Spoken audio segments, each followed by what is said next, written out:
wabarakatuh. Selamat siang semua. Semoga semua dalam keadaan sehat walafiat. Amin amin amin ya robbal alamin. Alhamdulillah, pada kesempatan hari ini kita masih bisa untuk berjumpa kembali dalam mata pelajaran Akidah Akhlak kelas 8. Nah, mulai pembelajaran, alangkah baiknya kita memulainya dengan membaca doa sebelum belajar agar kita dimudahkan dalam belajarnya, dimudahkan dalam memahami materi, dan yang pasti akan selalu diberikan keberkahan dalam belajarnya. Amin amin amin ya rabbal alamin. Baik, berdoa mulai.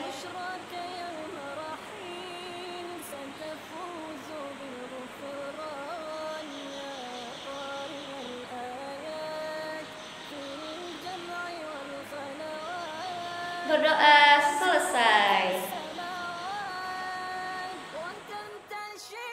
Baik anak-anak, di pertemuan kali ini kita akan sama-sama membacakan surah-surah pilihan. Surah-surah pilihan yang dimaksud adalah surah Atin. A'udzu billahi minasyaitonir rajim.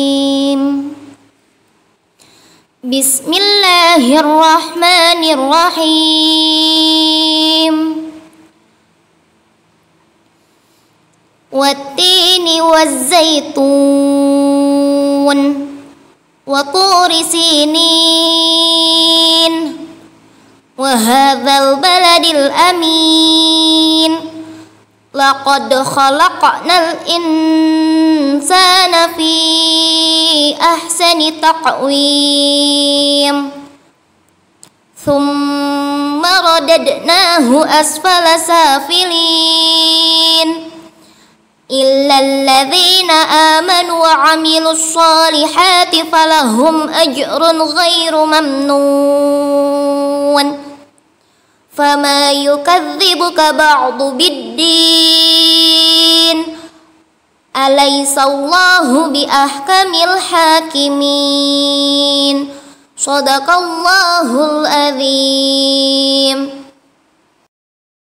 Lanjut, di dalam pertemuan kedua ini kita memiliki kompetisi dasar. Kompetisi dasarnya meliputi menghayati keutamaan Al-Quran, mengamalkan sikap kecintaan Al-Quran, memahami sejarah, hakikat dan keistimewaan Al-Quran, serta mengkomunikasikan contoh bukti-bukti keistimewaan yang ada pada Al-Quran. Adapun indikator pencapaian kompetensi pada pertemuan kali ini yang meliputi mengurai isi pokok kandungan Al-Quran, menyimpulkan keistimewaan Al-Quran, menyajikan data dan fakta, serta sumber tentang bukti-bukti keistimewaan pada Al-Quran. Sebelum mulai pembelajaran, Ibu akan sedikit mengulang materi minggu lalu yang mengenai tentang sejarah diturunkannya Al-Quran, pengertian hakikat, serta bukti tentang keberadaan Al-Quran. Al-Quran menurut bahasa berasal dari kata qara'a yaqra'u Qur'anan yang artinya bacaan atau yang dibaca. Sedangkan menurut istilah, Al-Quran adalah kalam Allah yang diturunkan kepada Nabi Muhammad SAW melalui mukjizat, dan bagi yang membacanya merupakan ibadah.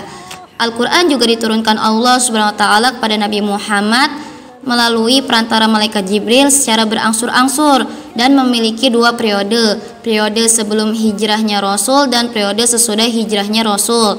Ayat-ayat yang turun pada periode pertama dinamai dengan ayat-ayat Makkiyah, sedangkan ayat-ayat yang turun pada periode kedua dinamai ayat-ayat Madaniyah.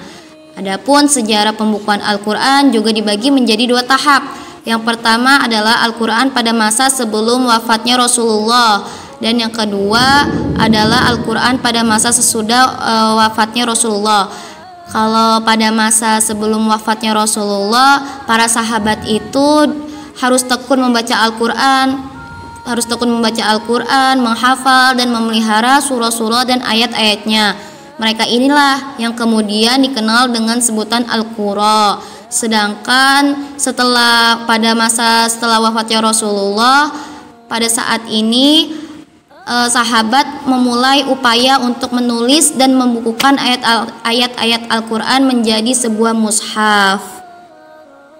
Baik anak-anak, untuk kali ini kita telah masuk ke dalam materi pembahasan. Adapun materi pembahasan yang pertama, kita akan mempelajari tentang isi pokok kandungan Al-Quran. Sebagaimana yang telah kita ketahui bahwasannya Al-Quran itu penyempurna dari kitab-kitab terdahulu. Al-Quran juga berisi tentang petunjuk secara lengkap sesuai dengan perkembangan zaman. Ajaran yang terkandung dalam Al-Quran sebagian besar meliputi tentang akidah, ibadah, muamalah, akhlak karimah, tahrid, dan syariat. Menurut penelitian yang telah dilakukan menunjukkan bahwa lebih dari 60% ayat-ayat Al-Quran berbicara tentang alam semesta, sedangkan 40% lainnya membicarakan tentang akidah, ibadah, hukum, muamalah, tarikh, akhlak, dan kisah teladan lainnya. Hal ini yang telah menunjukkan bahwasannya Al-Quran itu sesuai dengan kehidupan masyarakat modern seperti sekarang ini. Pembahasan kedua yakni mengenai tentang keistimewaan Al-Quran sebagai mukjizat. Pada waktu pemikiran manusia masih sederhana, Allah pun menurunkan kitab suci yang sederhana pula, sehingga dengan demikian manusia dapat mengikuti petunjuk-petunjuk yang ada di dalam kitab suci tersebut. Namun, setelah pemikiran manusia berkembang lebih maju, Allah pun menurunkan kitab suci yang sempurna, yakni kitab suci Al-Quran. Seringkali Al-Quran itu turun secara spontan guna untuk menjawab pertanyaan atau mengomentari peristiwa yang terjadi pada masanya. Baik, Allah Subhanahu wa taala juga berfirman dalam Quran surah Al-Maidah ayat 48 yang bunyinya sebagai berikut. Bismillahirrahmanirrahim. Wa anzalna ilaikal kitaba bil haqqi musaddiqan lima baina yadayhi minal kitabi wa muhaiminan alaih, yang artinya, dan kami telah turunkan kepadamu Al-Quran dengan membawa kebenaran, membenarkan apa yang sebenarnya, yaitu kitab-kitab yang diturunkan sebelumnya, dan ujian terhadap kitab-kitab yang lainnya itu. Quran surah Al-Maidah surah kelima ayat 48. Pada ayat 48 surah Al-Maidah ini berisikan tentang bahwasannya itu Al-Quran memang membenarkan isi-isi kitab yang ada pada zaman sebelumnya seperti kitab Taurat, Zabur, dan Injil. Karena apa? Karena inti dari ajaran kitab-kitab tersebut itu sama dengan inti ajaran pada Al-Quran, yakni sama-sama mengesahkan Allah Subhanahu wa taala. Dan yang kedua itu menjadi batu ujian. Batu ujian yang dimaksud itu apabila yang tersebut di dalam kitab-kitab yang terdahulu sesuai dengan Al-Quran itu adalah benar, dan sebaliknya apabila yang tersebut itu tidak ada dalam Al-Quran maka itu tidak sesuai dan bisa disebut dengan salah. Kelebihan kitab suci Al-Quran daripada kitab suci lainnya salah satunya yakni segi keaslian Al-Quran. Jadi selama 14 abad lebih kitab suci Al-Quran tidak mengalami perubahan sedikit pun, baik secara tulisan maupun isi kandungannya. Keaslian dalam Al-Quran telah ditegaskan oleh Allah Subhanahu wa taala dalam firman-Nya, Quran surah Al-Hijr surah ke-15 ayat 9.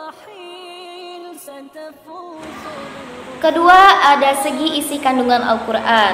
Salah satu kelebihan ajaran Al-Quran dibandingkan dengan kitab suci lainnya adalah isi kandungannya lengkap, menjawab seluruh problematika kehidupan manusia di berbagai tempat pada zamannya.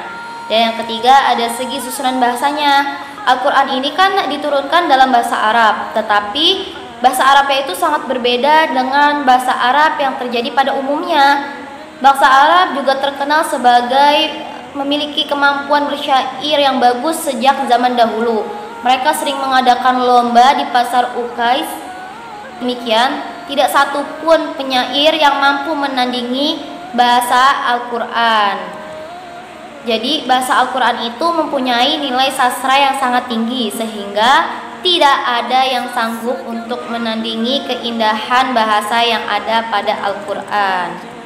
Kemudian yang keempat, ada segi misi yang diemban. Kitab-kitab suci sebelum Al-Quran berlaku sementara hanya untuk umat tertentu, sedangkan Al-Quran berlaku untuk selama-lamanya dan untuk semua manusia.